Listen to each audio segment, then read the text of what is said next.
All right, folks, welcome back into the Mancast. We are episode 32 this week, another round of NFL reactions and predictions. So we're going to cover week 5, talk about what we predicted, how we made out, and discuss the current game that's going on right now between the Pack and the Raiders, which would be the tiebreaker to see who was more correct this week, Ed or I. And with that, I'll pass it over to you, buddy.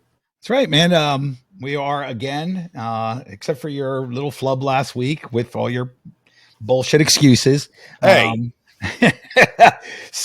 I'm 2 up. If you win tonight, I'll be 1 up. If I win this and win this week, then I'll be 3 up. But we're close, as I completely expect us to be all year long.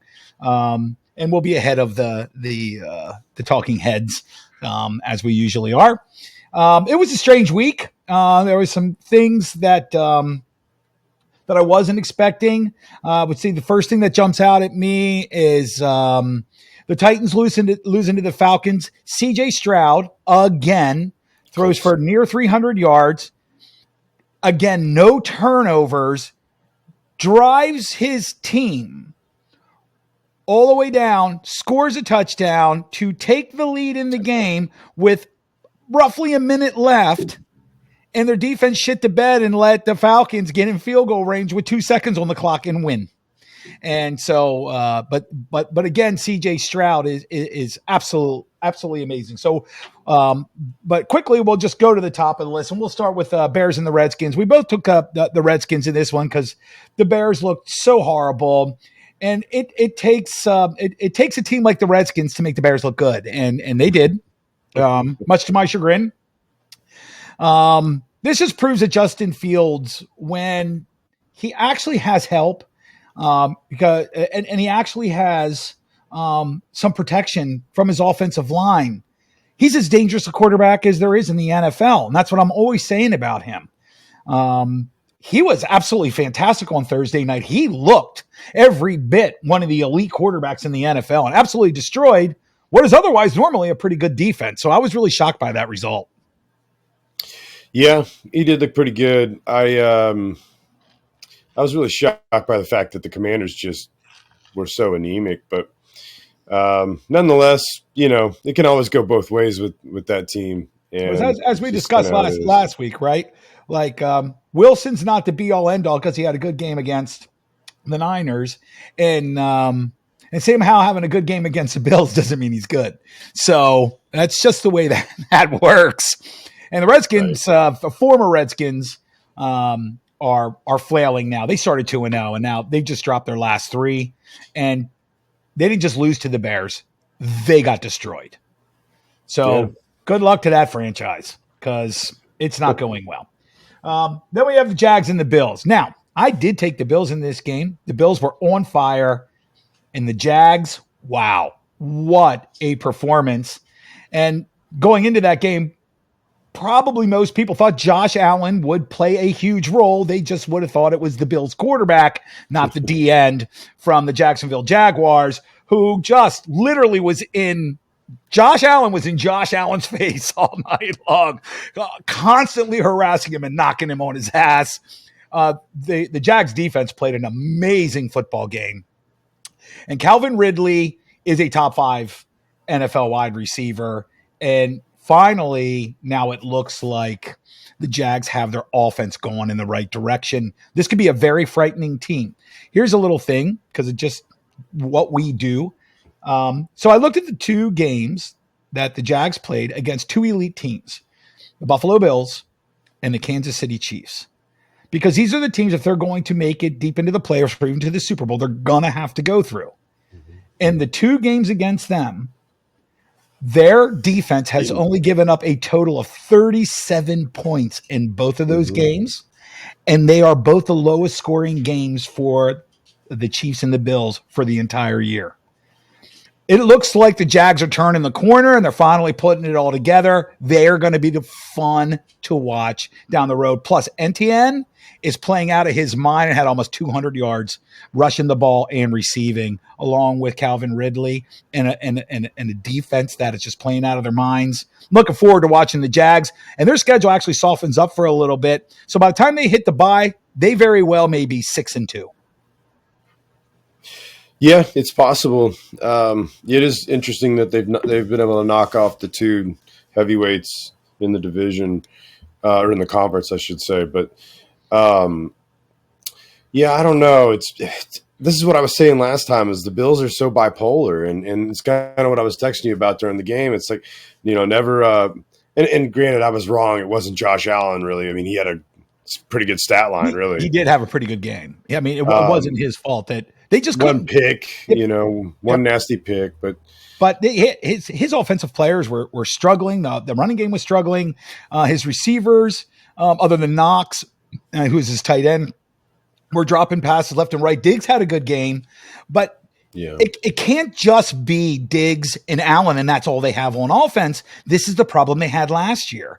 And I thought they were getting some of that figured out. It doesn't seem that they are yet. It looked like it when they were playing lesser competition, but when they're playing a playoff caliber team, they struggle a little bit.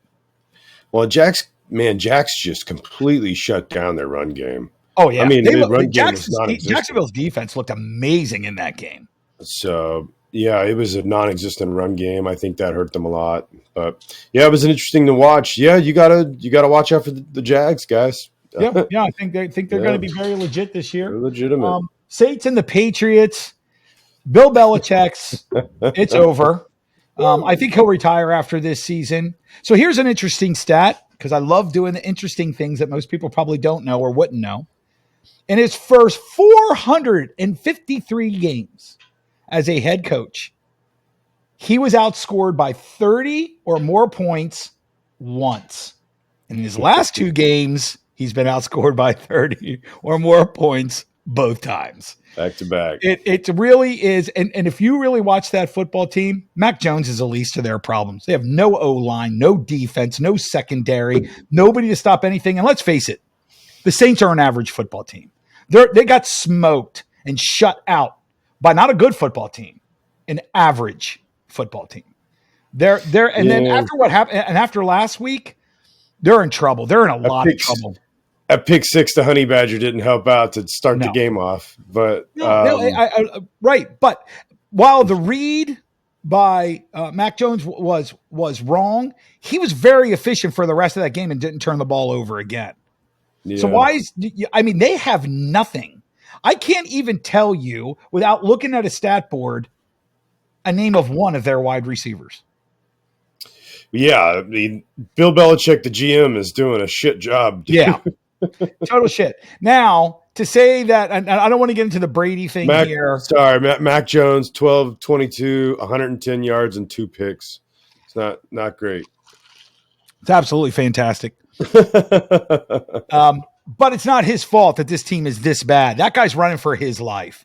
And by the way, this is his third year, and he's been running for his life his entire career. Yeah, he's definitely not the guy, though. No. And he's not the guy for any team in the NFL. He's a guy, he'll beat around the NFL probably for the next, 5 to 10 years for as long as he wants to stand it as a backup. But he's not a legitimate starting quarterback. And this is the only thing that our fucking massively fast-growing fan base for our podcast, the Mancast, needs to know. The reason that Mac Jones can't play fucking quarterback in the NFL is because he went to fucking Alabama. That's the reason. Just ask Bryce Young. Does seem to be a thing. Now let's get to it. Titans, Colts. That one shocked me a little bit because the Titans had been playing very well. Yeah. It was a one-score game. I thought the Titans would beat the Colts. Here's the thing, though. So my take on this whole thing is I never saw the Titans as a playoff contender to begin with, as we had talked about preseason. Right. But what did shock me and what's starting to really concern me for the Colts is they're not winning because of Anthony Richardson. They're winning because he keeps getting injured And Nishal keeps coming in and winning football games. And it really worries me that in 5 professional football games, that this just retardedly athletic super athlete has been injured 3 times and had to be That's the removed problem. from games. Yeah. That's a huge problem. I don't No, I care think it's how been big this 4. kid is. If you can't, playing in college is not playing in the NFL, man.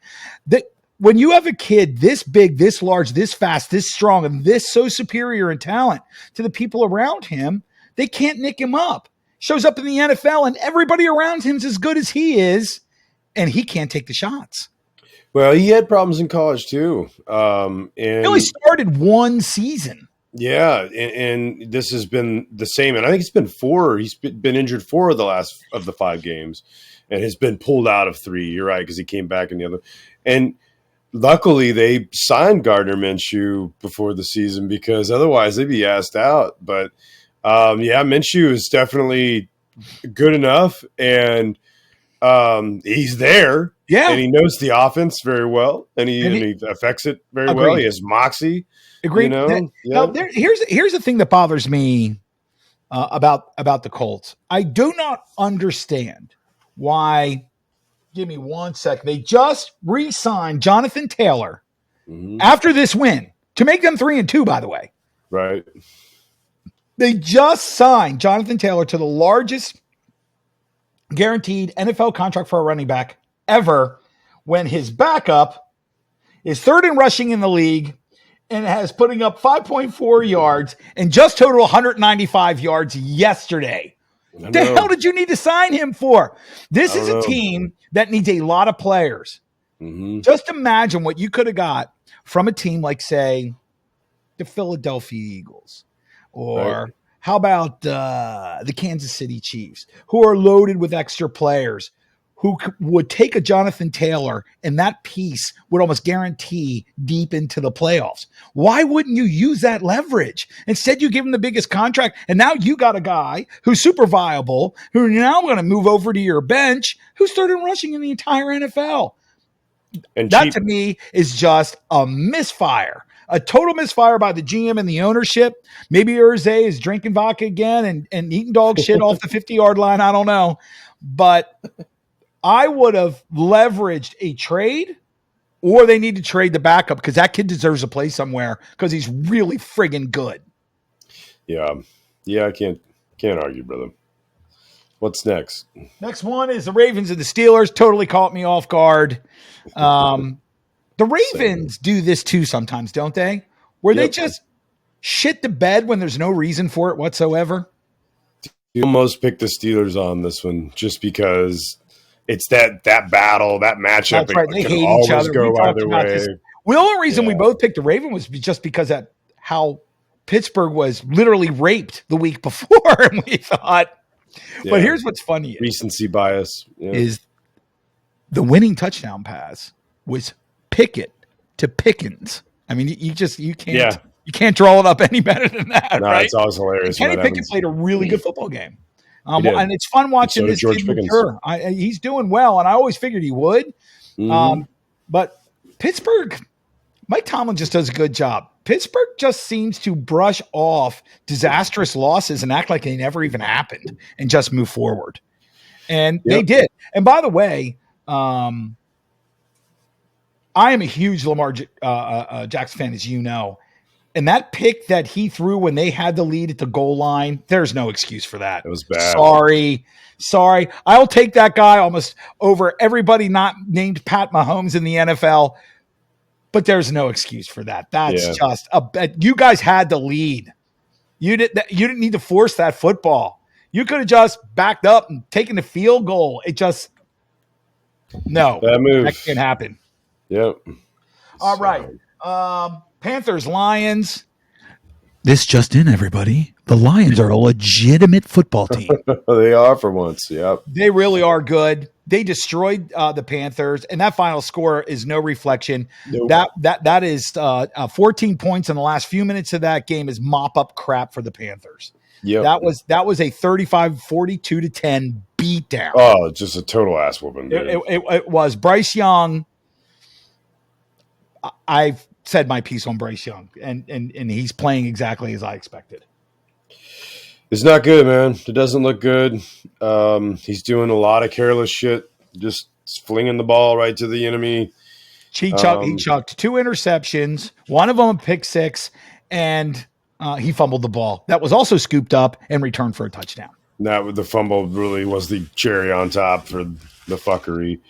It's kind of crazy because, I mean, if you just didn't have the turnovers, obviously that's a big thing. So this was the argument at the beginning, and this is, I mean, any football fan who's listening to us knows this. It was Bryce Young or C.J. Stroud, right? That was the big deal.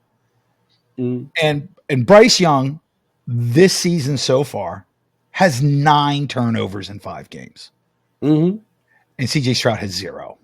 What I'm saying though is for Sunday, if you just looked at his stat line, 25 of 41, 247, and 3 touchdowns, that would be pretty decent. But except then you added 3 turnovers, and it's like, yeah, no. Well. But the exception to that too is this happens a lot in the NFL. Last week we were talking about Jordan Love. At the end of the day, in a game that they got their asses, they got kicked.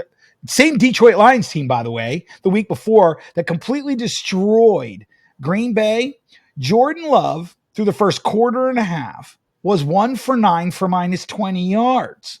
Yeah. Everything that made his stat sheet look good happened when they were so far behind they had no chance of winning. It's all the garbage time. Yeah. Yep. And that's the same thing with Bryce Young here. 2 touchdowns were in garbage time. Yeah. Yeah. So it's all, who cares, right? So moving on. Yep. Unless you want it, you got a word? Are we good? No. Stroud. So last word is Bryce isn't. So Lions are the only other team in the NFC that is worth talking about in terms of real contention compared to the Niners and the Eagles, whom we'll be getting to. Next up is Texans and the Falcons. Again, I started this off by bringing up CJ Stroud and just how impressed I am with him. Their defense shit the bed. He drove them the length of the field through a touchdown pass. They missed the 2-point conversion. They were up just 1 point. They had the game won. All their defense had to do was stop the Falcons, who are not an offensive threat to anybody, generally speaking, from being able to advance the ball 50 yards and get into field goal range, and they couldn't even do that. Yeah. And that's it. Yeah. The Texans are the Texans. Like they don't have a lot of playmakers. The only reason that people are talking about it is because CJ Stroud has been so utterly fantastic so far this year. Yeah, but I didn't expect the Falcons to hold them to 19. And 1 touchdown for the lots of field goals. They're a field goal mania. Yeah. But still Stroud is playing great. And he has no help, by the way. No, so this is a team that is now 2-3, but in reality, the games that they have won have literally 100%. A rookie is carrying a bad football team on his back, and they're 2-3 in its first 5 games. That's impressive. Yeah, compare CJ Stroud to Tom Brady in his first 5 games, or even Pat Mahomes or Peyton Manning. He comes out on top. He's been seriously impressive. Now, 5 games in an NFL career doesn't mean a fucking thing. So we'll see how this goes, but so far so good, and I love watching him play. It's a hell of a start, man. He's been really good with the ball security, dude. Giants and the Fins. Yep. This is the best offense I've seen since the Rams of the 2000s. That's exactly what we thought it was going to be. Jesus, this game. God almighty. It's just stupid what this team is doing. They are averaging over 500 yards of offense in every single game. They're a high-scoring team in the NFL. And it's like, you got some fast guys on your team, but there's just like endless fast guys on this team. Waddle is ridiculously fast, right? And then, of course, Tyreek Hill is even faster. And then now you got this new kid, this running back. Devon Achane. Yeah. He's 5'8". He's 5'8", and only weighs 188 pounds, but runs a 4.3540. Well, and then he like broke the record for this actual miles per hour, 21.8. Just stupid. And then right? the next drive, Tyreek Hill's like, fuck you, hold my beer, 22. You're not going to beat me. He's like, I'm going to fucking run even a little harder this time. 22 miles an hour. That's fucking stupid. Did you know that these men would get ticketed in a school zone? The amount of talent that's on that offense, and here's the thing, is that their running back and their two primary wide receivers are worlds better than their quarterback, who's actually really good. So this is a crazy good offense, and that's not going to change. However, their defense against good football teams breaks down, and that can be a problem. Mm-hmm. And when they get later in the year, or even more so, you get into the playoffs, and you face a team that can run the ball and that can grind time off the clock and negate how fast you can score by keeping the ball out of your hands, that can become very problematic. So they better figure something out defensively between now and then, because when they play really good football teams, which in this particular case wasn't the Giants, but when they played a really good football team the week before, the Bills, they got smoked. So they got to figure that out. Yeah, well, they got the Panthers next week, so they've still got some time. Bengals cards. So this is one that I knew that the Bengals, and you took the cards. I took the Bengals because logically, I just thought if the Bengals lose this game, it's literally impossible to ever make the playoffs. To be fair, but you had no crystal ball that fucking Joe Burrow was going to just magically be 100%. He wasn't 100%. Okay, he was night and day. He was playing the Cardinals' defense. He had no pressure all day. It was night and day, though. The way but him and Jamar Chase got on the same page, and that should frighten everybody because what they did yesterday was stupid. Joe Burrow's back. I don't ever think he was gone. I think he was dinged up, and they're notorious slow starters. But they were 1-3 coming into this game, and that's not a good place to be. Dinged up is what I was getting at too. Is just he was fucking banged up on that calf, and he was gimping around. He looked shitty last week, and then this week all of a sudden, like, oh, you can move now. Like it must have finally worked its way out, or he just feels better than he did. Either way, and no pressure. He looked good. So yeah, and it's a shit. He wasn't under pressure. True story. So I'm not totally sold on the Bengals yet, because if you break their numbers down, they still only averaged 5.9 yards a throw yesterday, and that's not world beating. No. Right? So you got to take that into consideration. But Jamar Chase, who bitched the week before, I'm always open. Sure was 15 catches for almost 200 yards. He was wide fuck open, and they got on the same page. So I think that's good for that football team. And we know that's a good football team. You don't all of a sudden become a team who's been to the playoffs and is challenging the Chiefs, it seems, every year for the last 3 years for who's going to go to the damn Super Bowl. And then all of a sudden you suck the very next season. It doesn't work like that. Unless your quarterback is unhealthy. That's right. And so, and we were discussing, because he was playing so poorly, that shame on the Bengals for not forcing him to rest for a couple of weeks. Yeah, I was going to rest him. Lose 2 games and get that guy healthy, and you're better off. Yeah. So we'll see how this moves forward. Right next, we got the Eagles and the Rams. Mm-hmm. The Rams played well. Yeah. The Eagles are just a better football team. That's all. Eagles and Jalen Hurts to win. Finally looks like Jalen friggin' Hurts. Mm-hmm. He was balling out on that game. Yep. Multiple touchdowns throwing, one with his feet. He was on fire, man. Absolutely. So if he's playing like Jalen Hurts last year right now, that should scare the shit out of everybody. Yeah. It definitely should. Had a touchdown in the air, a touchdown on the ground. Did have a pick, but that happens, man. We're going to talk about the Chiefs here soon. So I got nothing to say about some picks here and there, but nonetheless, even Matty Stafford looked pretty good, but it just, that Eagles D is solid. And Cooper Kupp played great. Yep. The Eagles are just a better football team. They just always find a way to win. That's what the good teams do. That's that team, right? Yep. That's why they led the league in wins last year. Yep, and they're continuing that now. They're 5-0. Mm-hmm. The Jets and the Broncos. I'm going to take my hat off when you're at a funeral for a football team, you should always take your hat off and put it over your heart. The I'm going to Broncos, disrespect the Broncos. Piss on them. Piss on them. Piss Broncos on their grave. they're bad. But the Jets are a very good football team that don't seem to have anybody steering the ship. And the last 2 weeks, Zach Wilson's played efficient football. Not spectacular, not great, efficient. If he can minimize his mistakes, this football team's dangerous. Yeah. Yeah, they've got some studs, dude. They really if Aaron Rodgers, think about it, if he would have made it, and not gotten his injury, they would have been hard to deal with right now. Very hard. And Aaron Rodgers keeps talking that he'll be back before the end of the year. So this could get really interesting come playoff time if he can play. Believe it when I see it, but I don't know, man. A 40-year-old man or whatever the hell he is coming back from an Achilles, I ain't buying that shit either. But he's pretty.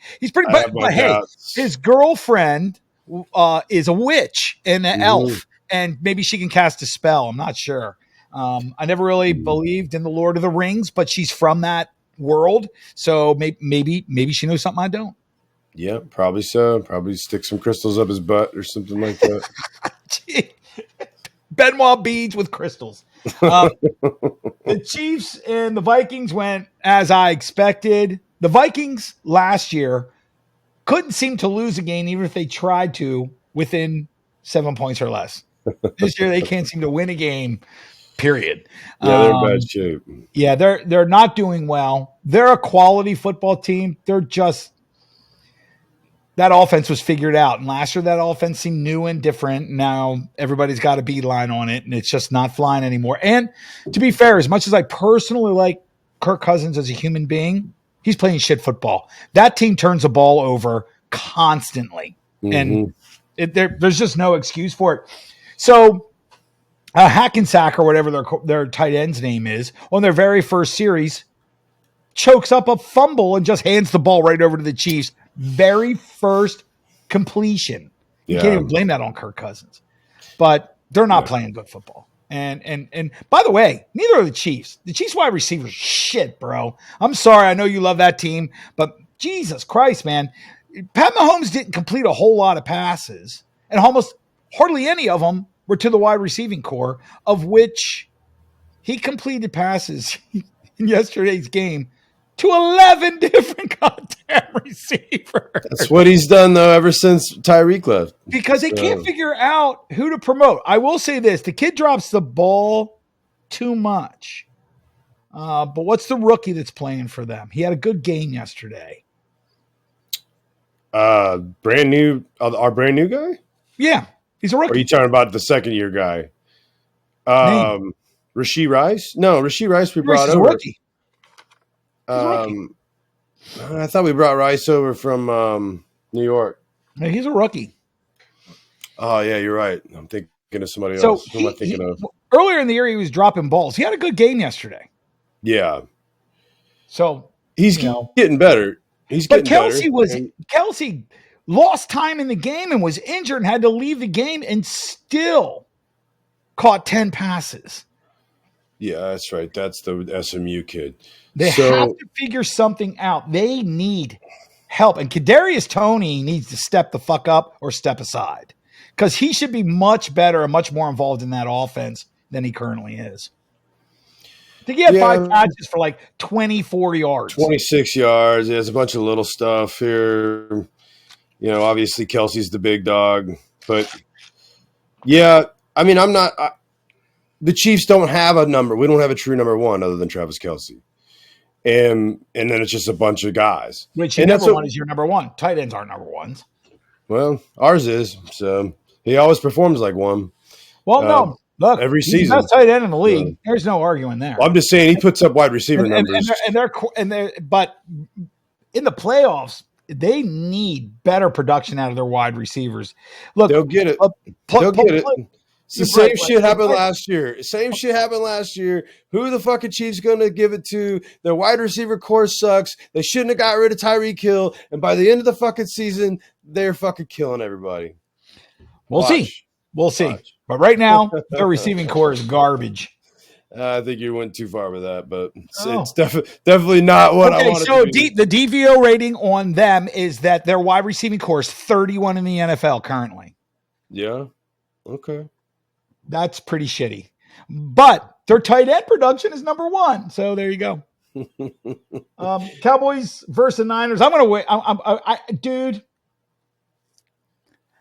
I cannot say strongly enough to all Dallas Cowboys fans. Everything you do every year is a fraud, and it is 100% perpetrated by the media.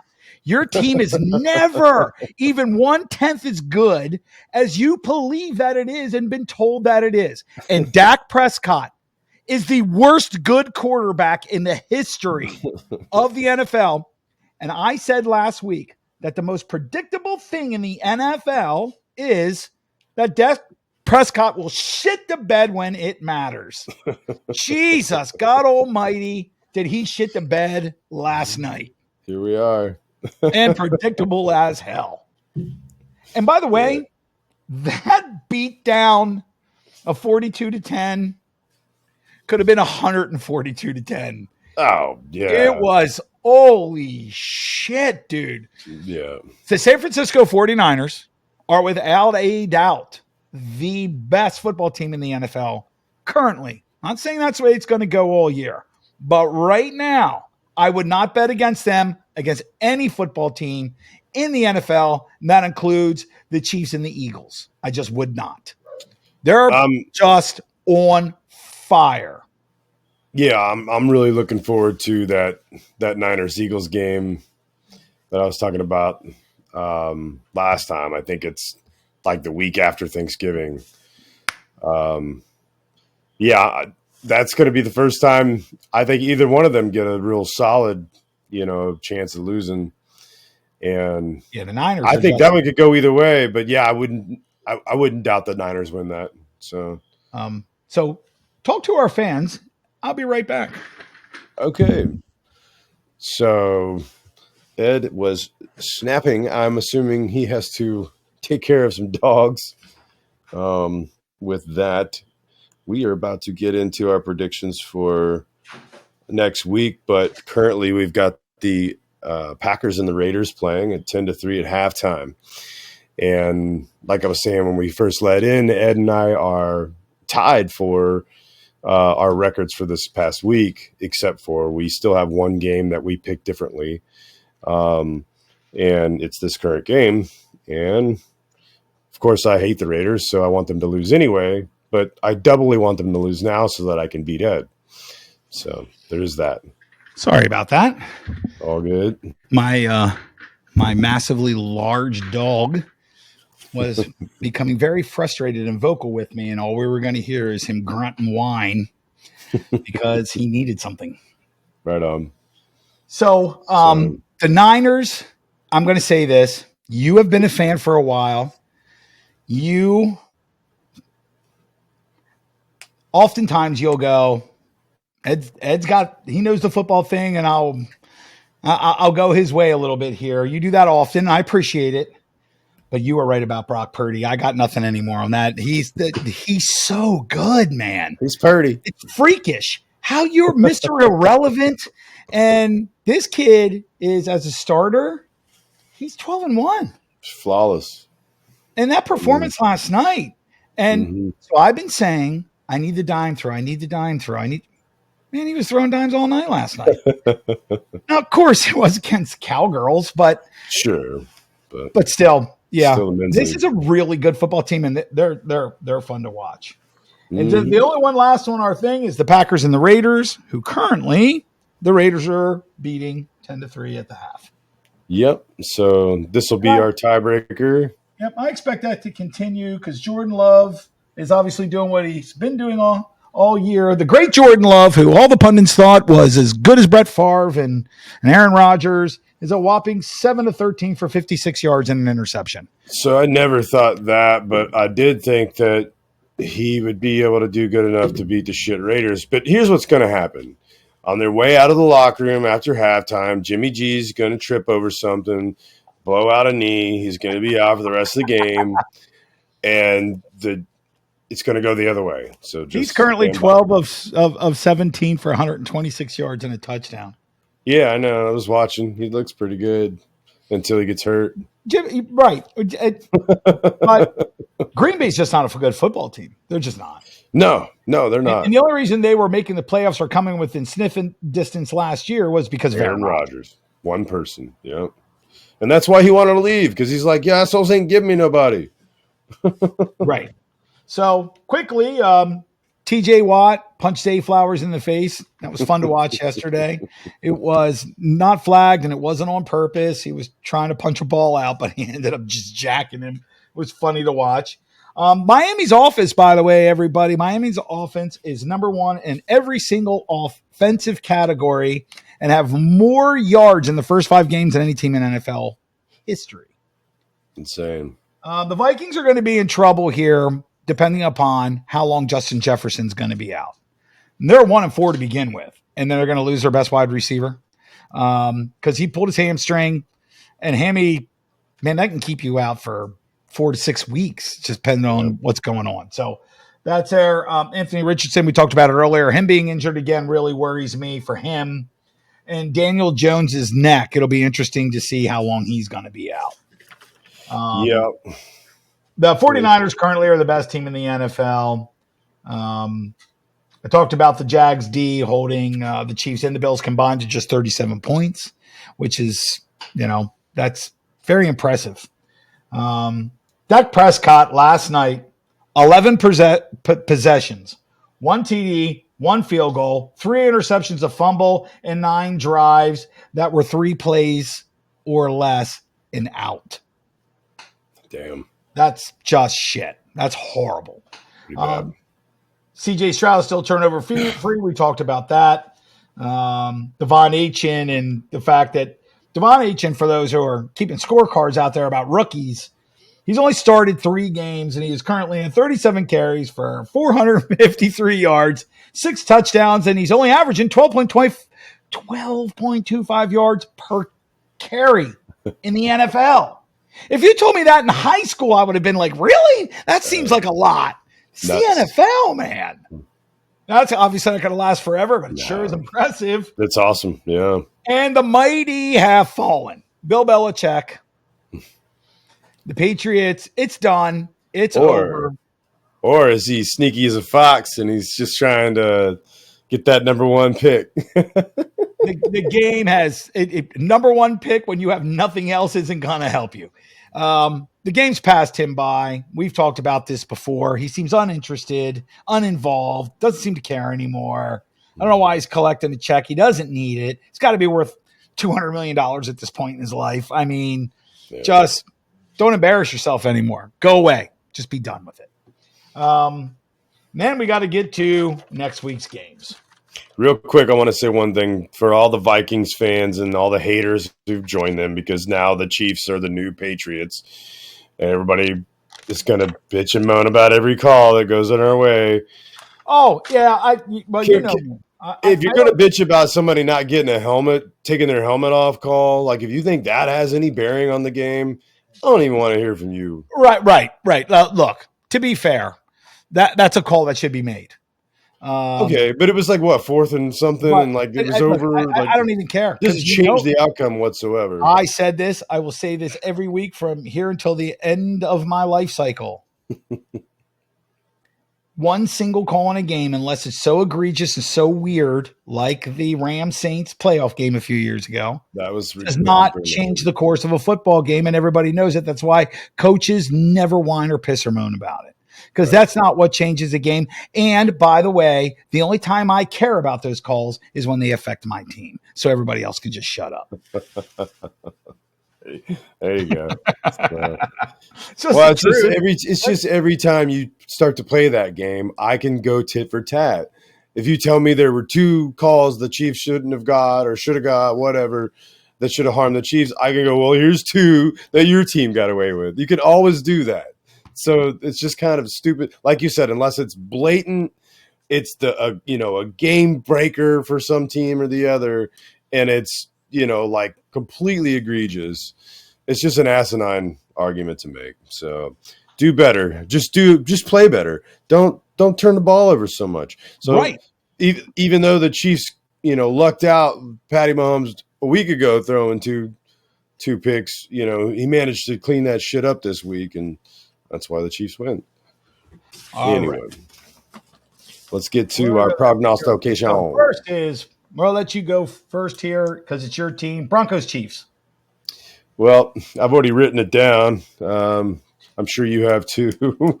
I've already written both of our predictions on this one down because if somebody told me that they were going to choose the Broncos here, I'd just kind of laugh at them and figure they were just kidding, telling a joke. So, Agreed. So, yeah, that's Thursday night. And thanks for the laughter. And the Chiefs, it is. So, Russell Wilson needs to go away. Russell Wilson is finally exposed so bad now that even Peyton's on the sideline going, "What the fuck, dude?" Yeah, it's bad. It's over for him. I said that last week. His career's over, and Sean Payton may want to humble himself a little bit. Because he talked a whole lot of shit in the offseason about how horrible their head coach was, and you got smoked by him last night, dude. So eat Hilarious. shit. Ravens, Titans. Ravens will get okay. They're the better football team. They'll beat the Titans. I agree. I think they'll bounce back from their loss and take a win there. Next, we got the Panthers and the Finns. It's the Finns. I mean, there's no argument to be had here. No brainer. The Panthers can't be bad teams. They're not going to be the good one, especially one that's as loaded and is as good as this team happens to be. Yeah, it won't be close. So what do we got next? Let you take it first. Saints, Texans. All right. I'm going to go with the Saints. I think the Saints are on a roll. And I think while your boy Stroud is looking good, it's just not the Texans aren't a monster. It's not that the Saints are a monster either, but they're putting together some good ball. I think I'm going to go with the Saints here. Yeah, I do believe. I can't argue that the Saints aren't probably the better football team. They have more help at the skill positions than the Texans do. The Texans are at home, but I think the Saints are the better football team. I'll go with the Saints here. I think CJ will probably play okay, like he's been doing all year, but the Saints are the better football team. And there's nothing wrong with them being the better football team because they are. It is what it is. The former Redskins against the Falcons. This game is in Atlanta. Neither one of these teams are actually very good. No. This is the kind of game that the Redskins have a tendency to win against teams that nobody expects them to care or even cares whether they win or not. Nobody gives a shit. Right. And so when there's no pressure on the Redskins, they always seem to play better, particularly under Ron Rivera, for whatever reason that may be. But when there's no pressure on them to win, there's no expectations of them. They play really well. Look at them against the Bills. Like no one in the world thought they could even stay in that game, right? So they do these weird things. And then they play teams like the Bears, who everybody expects them to beat, and they lose by 20 points. Mm-hmm. I don't think there'll be any expectations on this week, and I think they'll relax, and I think they'll play better football. So I'm going to go with the Skins here. I like that logic. And I'll give you that as somebody who knows them better and so forth. For me, this is a coin flip game, and always take the home team on a coin flip game. what I like to do on a coin flip game in this situation where you and I are competing is that's an opportunity for me to get a chance to edge ahead, right, or behind. But so on a coin flip game, I like to take those the opposite of you. So, all right. So you're going to go Falcons, Colts, Jags. I'm going with the Jags all day long here. They were playing very, very well. The Colts aren't a bad football team. They're much better than I think anybody was expecting them to be, but they're not in the Jags league. Jags, same, all day. Seahawks and the Bengals. It should This be is an interesting football game. Yes, it is. The Seahawks are playing well, and they just Mm-hmm. had a bye week. Yep. Like, so they're rested too, right? Yep. But the Bengals still can't afford to lose another game. Nope.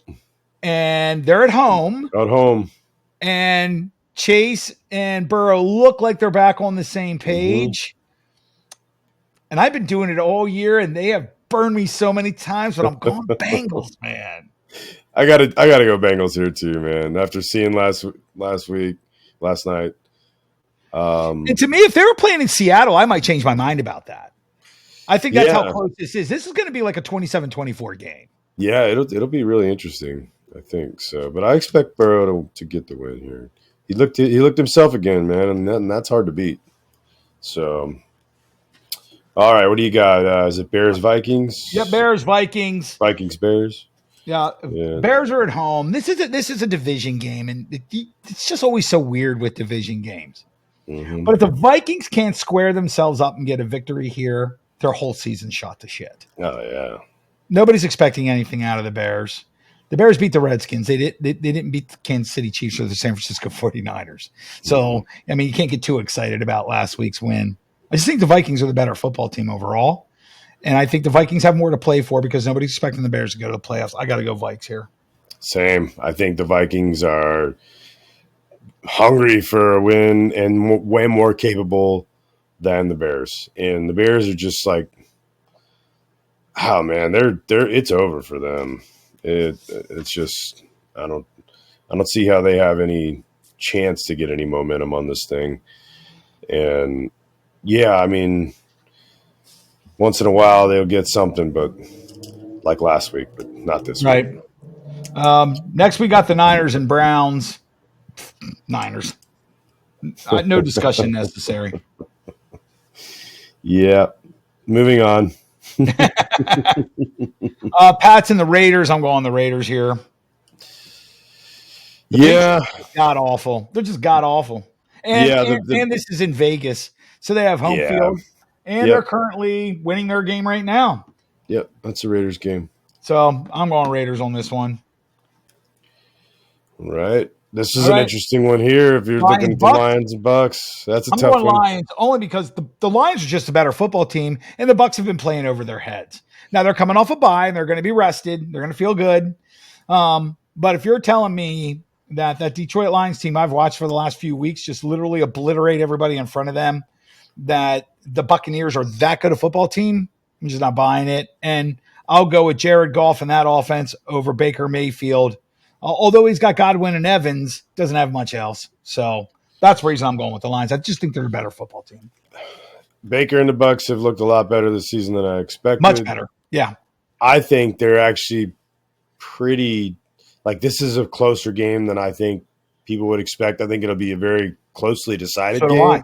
Yeah, me too. But I got to go with the Lions with the edge here. Yeah, I see that this to me, they're both good football teams. The Lions are balling out and they're playing well, but this smells like a 31-28 kind of affair to me. This isn't going to be the Lions are going to go in there and smoke the Bucks. That's not what's going to happen.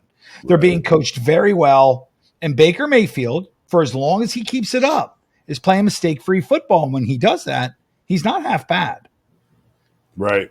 But I'm still going with the Lions because I just think they're the better football team. Same. Cards and the Rams all day long. Yep, Rams. They're just way more talented, that's all. Eagles and the Jets. This is interesting to me. Because the Jets defense can create some problems for Jalen Hurts. And Pat Mahomes. But can they make enough problems for Zach Wilson to be the better of the players on the field against Jalen Hurts? And I'm not buying that. Plus, the Eagles' defense is better. And you can make the argument that the Chiefs' defense isn't actually better than the Jets' defense, but the Eagles' defense definitely is. I think the Eagles are just a better football team. Going with the Eagles. Yep. Oh, show. For the same reasons. Next, we got the Giants and the Bills. The Bills just got embarrassed. Mm-hmm. They were not expecting to lose to the Jaguars. Mm-mm. They got owned, and they're pissed. Mm-hmm. The Giants are toast. Bills. Yeah, you would certainly think. They are coming off a long haul back from London and licking their wounds. But yeah, they're going home. They're hungry for a win. I don't think the Giants stand a freaking chance. No, So no, the Giants are a bad football team, and Danny Dimes probably won't even be playing, and their backup is worse. So, and right. the last game of the year, or this week, excuse me, is Dallas and the Chargers on a Monday night. I'm going Chargers all day here because Dallas, it's prime time against a playoff caliber football team, and I don't expect Dak Prescott to do anything better than he did last week. Yeah, it's in LA. So, Chargers don't have to travel. I think the Chargers coming off a bye, right? They are coming off a bye, so they're going to be well rested on top of everything else. Yeah, they're going to destroy the Cowboys. And let's not get this bent. Regardless of their records, one's 3-2 and the other one's 2-2. The Chargers are much better than their record currently shows them to be. We both know that's true, particularly offensively. For sure. They got a lot of talent on offense, a lot of talent, and they have a true elite top 5 to 8 NFL quarterback, period. Right. Dallas doesn't have those things. True. They got some playmakers, but Dak Prescott has been a fraud his entire career, mostly because of a media that loves the Dallas Cowboys and always wants them to be the odds-on favorite Super Bowl contender from the NFC. And they never are. And this always happens every year. And that's why I always say the most predictable thing about Dallas is that they will fuck up when it matters the most because they're not that good. Yeah. True story. It's just all overblown. It's all hype. It's just the hype machine. Hype. Just total garbage. Dallas has never been that good. And by the way, Dak Prescott has never been that good. The only time that Dak Prescott put up the kind of Pat Mahomes, Justin Herbert, Josh Allen, Joe Burrow kind of numbers was when he had a legitimate running back to take all the heat off of him. And he only had that for like 3 years. And what did they do when they actually were that good? Went to the playoffs and got their asses kicked in the very first round every year. True story. That's what they do. That Raiders and Green Bay game is tied up now. Oh, well, there you go. So keeping it interesting. I am not surprised by that. Both of these teams are boring. And whopping 10-10. Yeah. They are a combined 3-5. They are, yeah. They both are what they are, which is just middle of the road football teams. They're not scaring anybody. They're not going anywhere, either one of them. Right. And neither one of them are doing great. I mean, even though I don't know how Green Bay scored their touchdown because Jordan Love is 8 for 13 for 59 yards and a pick. So it's not coming from him. Did they return it? Was it a pick six? A.J. Dillon ran it in. He said 14 carries for 62 yards and a tud. That's not terrible. And Jacobs isn't doing shit. 10 carries for 21 yards for a whopping 2.1 yards a carry. Right. For a 7-foot tall, 400-pound running back, you think he could do a little better than that. But running backs in the NFL, the Barry Sanders kind of running backs are long gone. They don't exist anymore in the NFL. True story. Yeah, so that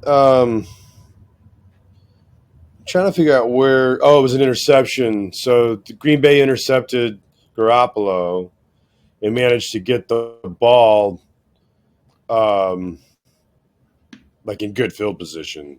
Ah, God. And so I saw it was 8 plays at 37 yards. That was the march to the goal. A long march to the end zone from 37 yards. But hey, so the Green Bay that happens in almost every NFL game, right? You gotta grab the points when you have the opportunities. Damn so right. We'll see how this whole thing turns out. So, well, they're punting the ball back to Green Bay now. So, and next week we agree on literally all but one, everything but one game. So, And Yeah. that's the Skins Falcons, and So just the way the ball bounces. that is the way the ball bounces. So that concludes another show from the Mancast as we continue through this illustrious football season, talking about what we love to talk about best, which is the NFL. It's a lot of fun, and hopefully everybody enjoys it. If you got any questions, any comments, please don't be shy. Like and subscribe. Look forward to next week. Yep. And this time when I pop the peace sign, I'm praying for peace in the Middle East, for fuck's sake. It sucks. Yeah, I'll give you All that right. one right there. Whatever's going on over there, I hope they figure it. Give me some fucking peace, you Double peace barbarians. out. Double peace out. Later.